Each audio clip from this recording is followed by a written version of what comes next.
In Japan, the average person works some of the longest hours of any developed country on earth. Long commutes, late nights at the office, a work culture so demanding it has its own word for death from overwork, karoshi.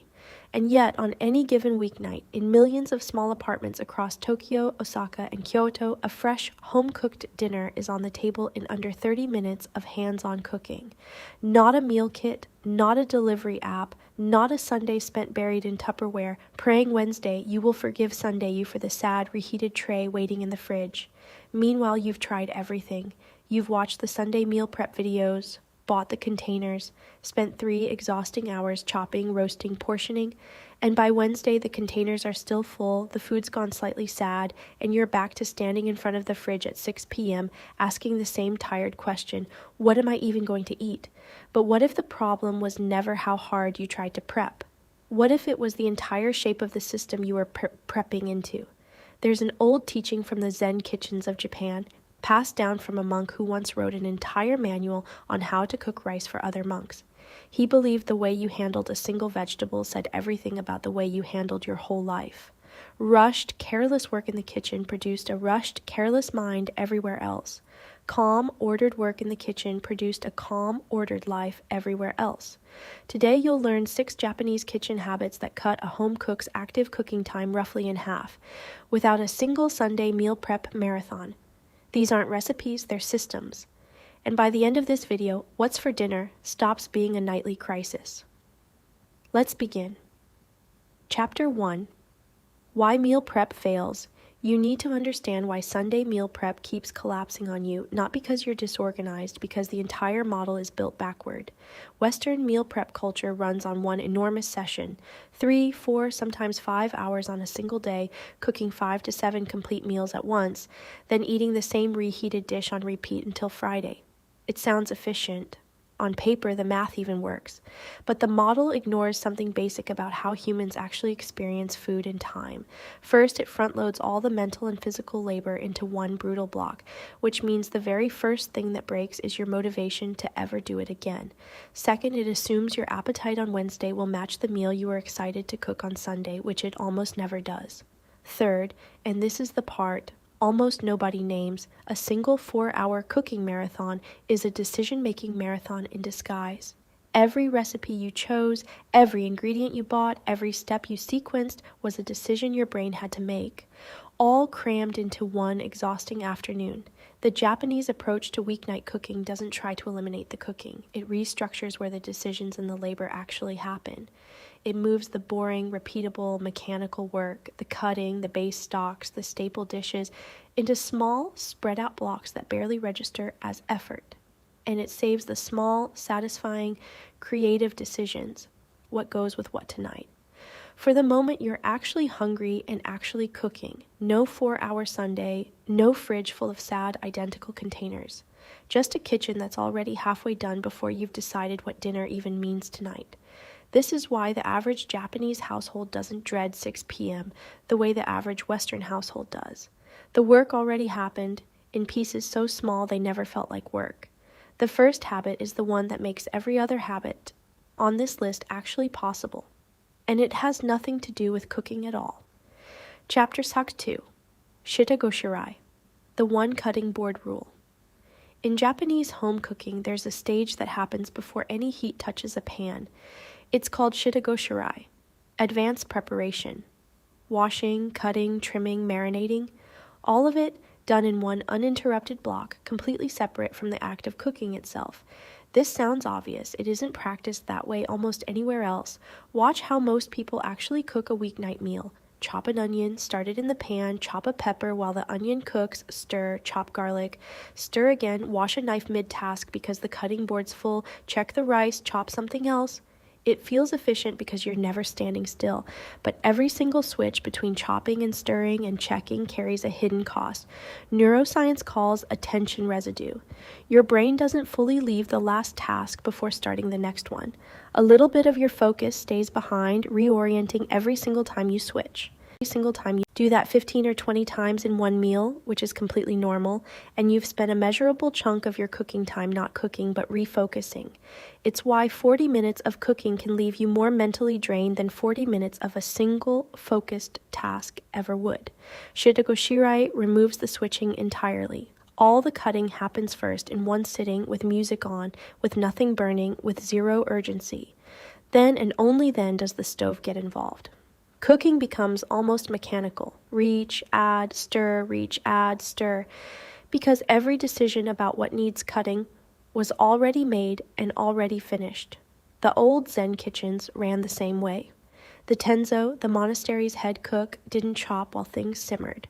Preparation and cooking were treated as two entirely separate disciplines, done with two entirely separate kinds of attention. Here's how to practice it. Before you turn on a single burner, take everything your recipe needs, every vegetable, every protein, every garnish, and prepare all of it completely. Wash it, cut it, portion it into small bowls if you have them. Only once every single ingredient is fully ready do you touch the stove. The first time you try this, it will feel slower because you're front-loading work you're used to spreading out. That feeling is misleading. You're not adding time, you're relocating it out of the stressful, timed, stove-on window into a calm window with no pressure attached at all. Within a week, most people notice the actual cooking portion of the meals, the part with heat, with timing, with pressure, has shrunk dramatically. Because there's nothing left to figure out once the pan is hot. There's only execution. But Shitagoshirae has a limit. It saves you time tonight. It doesn't save you anything tomorrow. For that, you need a habit that lets today's 15 minutes of extra effort quietly pay you back for the rest of the week. Chapter 3. Tsukurioki. The dinner that's already finished, there's a word in Japanese home cooking for food you deliberately make now so that a future version of you never has to think about it again. Tsukurioki. Literally, made and set aside. It sounds like meal prep. It functions almost the opposite of how Western meal prep works. Western meal prep tries to cook the entire meal in advance. Protein, starch, vegetable, sauce, all finished, all identical, reheated as one unit for days. Tsukurioki prepares small, individual components. A simmered vegetable dish, a marinated protein, a pickle, a dressed salad, each stored separately, each capable of being mixed and matched into a completely different feeling meal each night. The mechanism here isn't really about cooking, it's about decision fatigue. Every evening your brain runs the same exhausting question on a loop. What am I going to make? That single open question, repeated fresh every single night, is mentally expensive in a way people rarely notice because it happens right when your energy for the day is already lowest. Tsukurioki doesn't answer the what's for dinner question by deciding for you. It answers it by shrinking the question. Instead of what am I going to cook tonight, the question becomes which 2 or 3 things already in my fridge do I want tonight? One is an open-ended creative task requiring energy you don't have at 6 p.m. The other is a 5-second scan of a shelf. Here's the protocol. Twice a week, spend 20 to 30 minutes making 2 or 3 small, simple dishes that keep well for several days. A simmered pot of vegetables, a batch of seasoned ground meat or tofu, a quick pickle. Store each one separately in a small container, that's it. You're not planning a menu. You're stocking components. On a night you have zero energy, Tsukurioki becomes dinner on its own, straight from the containers. On a night you actually want to cook something, it becomes the supporting cast. The vegetable side that used to take 20 minutes now takes 0 because it's already done, and all your fresh energy goes toward the one dish you actually feel like making. Old Japanese households ran their kitchens this way out of necessity, long before it had a trend name. A shelf of small, finished components meant a meal could be assembled in minutes even on the busiest, most exhausted day. Nothing wasted, nothing wondered about at 6 p.m. with an empty stomach and a closed fridge. The first week, this feels like extra work because you're doing something on a Tuesday that doesn't pay off until Thursday. That gap is the entire point. You're not eliminating the work, you're moving it to a moment when you actually have the energy to do it well. But even Tsukurioki has to start from somewhere. A base flavor that ties everything together. And that's the habit almost every Western kitchen skips completely. Chapter 4. Dashi. The 5-minute foundation. Every Japanese kitchen, professional or home, is built on top of one thing. Dashi. A simple stock made in roughly 5 to 10 minutes, usually from just 2 ingredients, dried kelp and dried bonito flakes, or in a plant-based version, kelp and dried shiitake. Western home cooking treats stock as a separate project or skips it entirely and starts every dish from a base of nothing. A splash of oil, a raw pan, and whatever seasoning happens to be closest. Every soup, every simmered dish, every sauce gets built from zero, flavor-wise, every single time. Dashi flips that completely.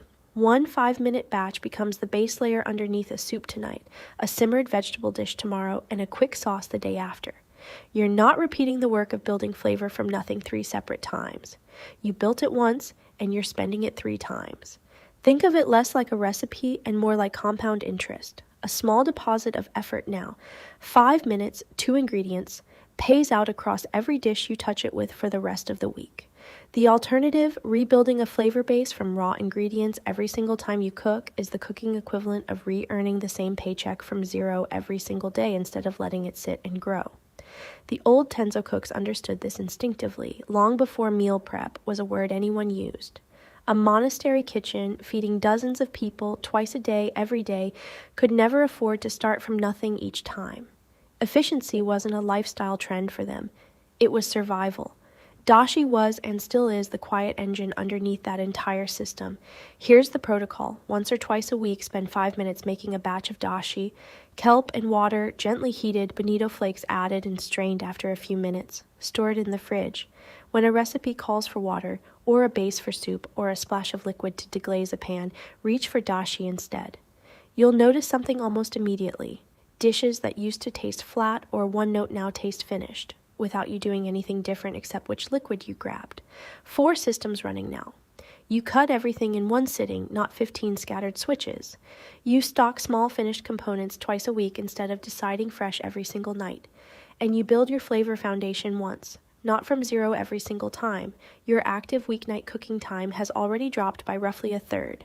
But there's a habit that cuts the remaining time almost by accident, by making the meal itself smaller in scope without making it smaller in satisfaction. Chapter 5.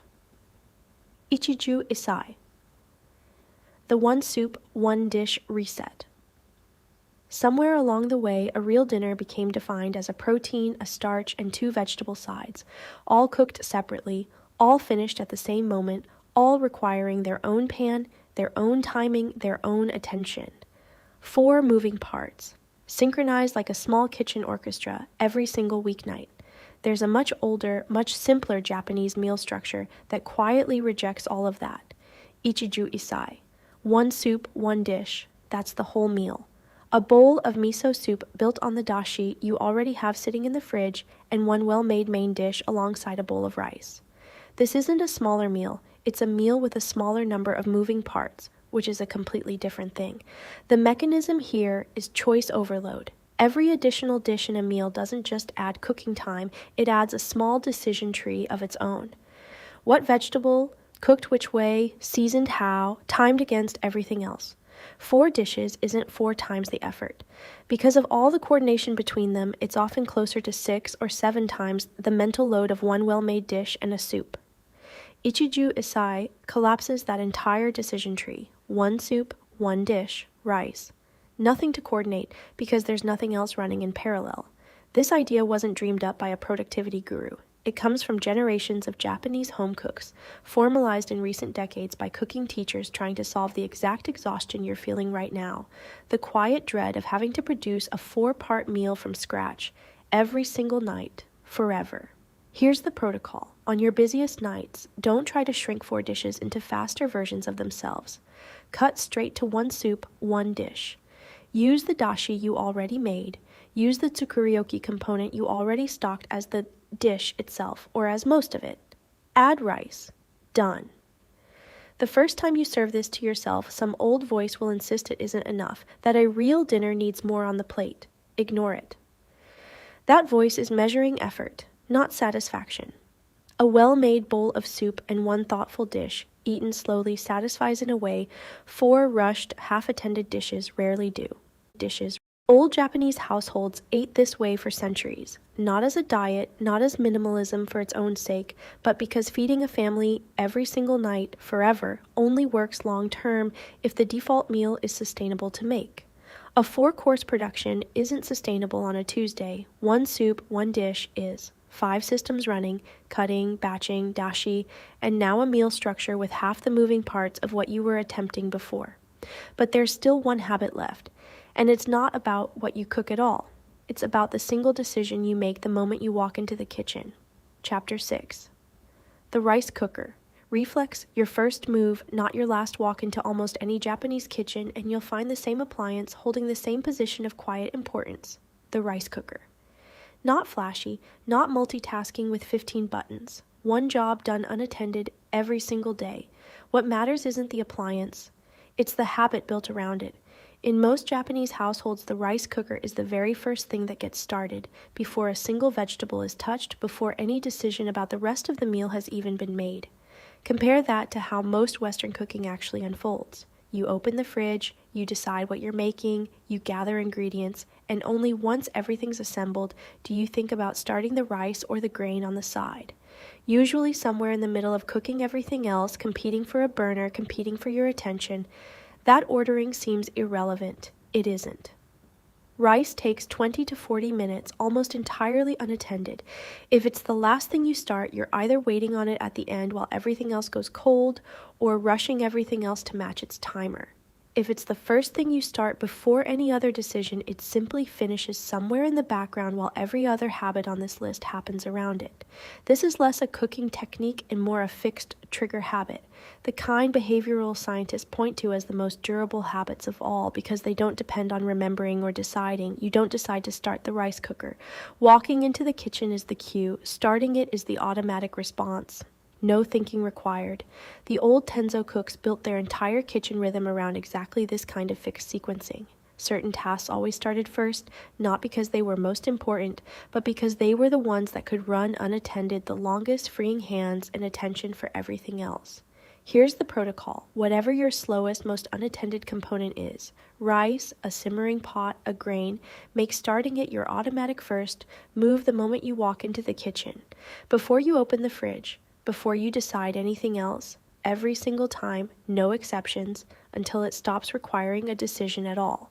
6 systems, almost complete, but 5 habits practiced separately are still just 5 habits. The final one is what turns them from a collection of tricks into something that runs on its own every single week without you having to remember any of it. Chapter 7.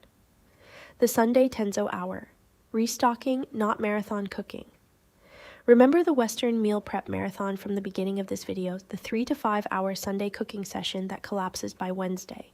Here's the Japanese equivalent, and it looks almost nothing like it. Once a week, instead of cooking 5 finished meals, you spend a single quiet hour restocking your raw systems.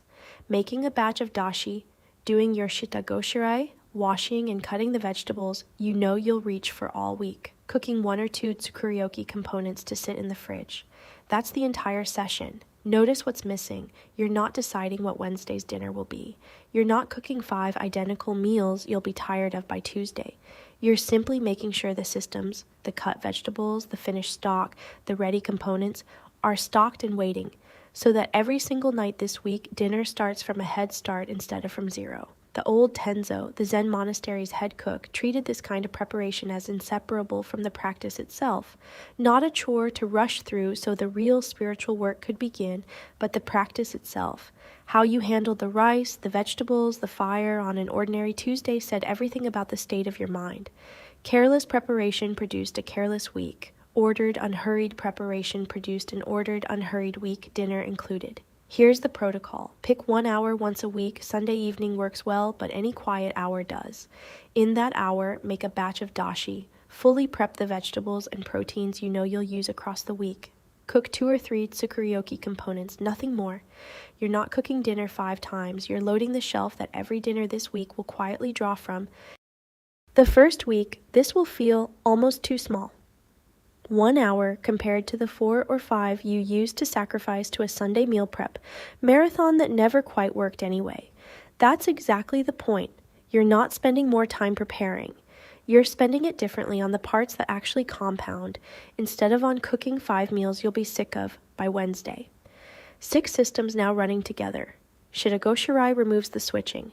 Tsukurioki removes the nightly decision. Dashi removes the rebuilding. Ichiju-Issai removes the extra dishes. The rice cooker reflex removes the sequencing problem. And the Sunday Tenzo hour keeps every other system stocked, quietly in the background every single week. Stacked together, most people find their actual hands-on weeknight cooking time drops by close to half. Not because they're cooking less food, but because almost none of the time they used to spend was actually cooking. Most of it was deciding, switching, and starting over from zero. 6 systems. No Sunday marathon, no fridge full of sad, identical containers, no standing in front of an open fridge at 6 p.m. with no idea what happens next. Shitagoshirae. All your cutting done once, before the stove ever turns on. Tsukurioki. Small finished components stocked twice a week, so what's for dinner becomes a 5-second scan instead of an open question. Dashi. 1 5-minute base, spent 3 or 4 times instead of rebuilt from nothing every time. Ichiju-Issai. 1 soup, 1 dish, a meal with half the moving parts and none of the exhaustion. The rice cooker reflex. Your unattended longest task started first, every single time, without a single decision attached. And the Sunday Tenzo hour, 1 quiet hour a week, restocking the systems that carry every other night. None of this requires being Japanese. It requires building a kitchen where the boring, repeatable work happens in small, calm pieces, long before you're hungry, tired, and standing in front of an open fridge, asking a question you're too depleted to answer well. The old Zen cooks believed the kitchen was never separate from the rest of your life. A rushed, chaotic kitchen produced a rushed, chaotic evening. A kitchen with its systems already quietly running produced an evening with room to breathe. You've spent years believing a good home-cooked dinner had to cost you hours of dread every single week forever. It doesn't. It costs you 6 small systems, running quietly in the background, so dinner is mostly just assembly by the time you're actually hungry. If this video changed the way you think about your kitchen, subscribe and turn on the bell. And tell me in the comments which system you're starting with first: Shitagoshirae, Tsukurioki, Dashi, Ichiju-Issai, the rice cooker reflex, or the Sunday Tenzo hour. Name your first system, because naming it is how you stop dreading dinner and start running a kitchen that runs itself.